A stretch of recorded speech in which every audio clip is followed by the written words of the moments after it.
Good morning and welcome back. Here's your morning rush right now. The U.S. Attorney's Office is naming KU in an alleged wire fraud conspiracy involving Adidas. Reports of up to several $100,000 are now reported to have been exchanged between Adidas representatives and athletes' parents. The indictment says the payments were meant to be concealed from KU officials.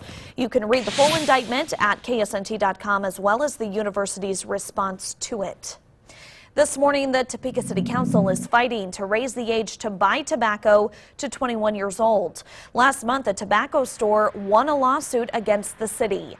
The suit claims the ordinance conflicts with state law, which allows people 18 years and over to buy tobacco.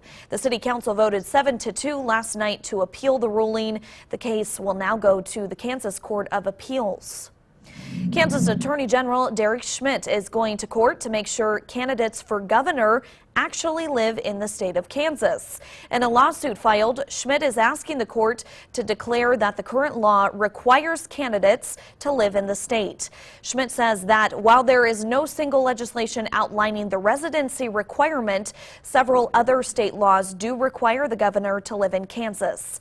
At least 10 people from out of Kansas have taken the initial step to run for governor.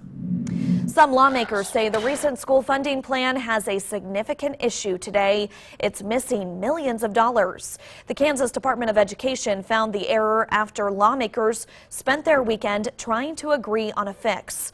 A spokesperson for the governor says the governor is still planning to sign the bill, but will work with the legislature to correct the error when they return before the April 30th financial deadline. Let's now head on over to Jared with more for your Wednesday morning. Well, almost half of the St. Jude Dream Home tickets have been sold, and right now there's about 3,000 more to go. So KSNT News reached out to the Topeka Area Building Association. They provide the city with workers to build and remodel houses just like the Dream Home. The organization will be giving away 6 tickets to people who participated in a raffle at Topeka's home show. Right now, the organization is looking for a 55-inch TV to be placed inside the home. So visit KSNT.com for info on how you can donate one and purchase your ticket for $100.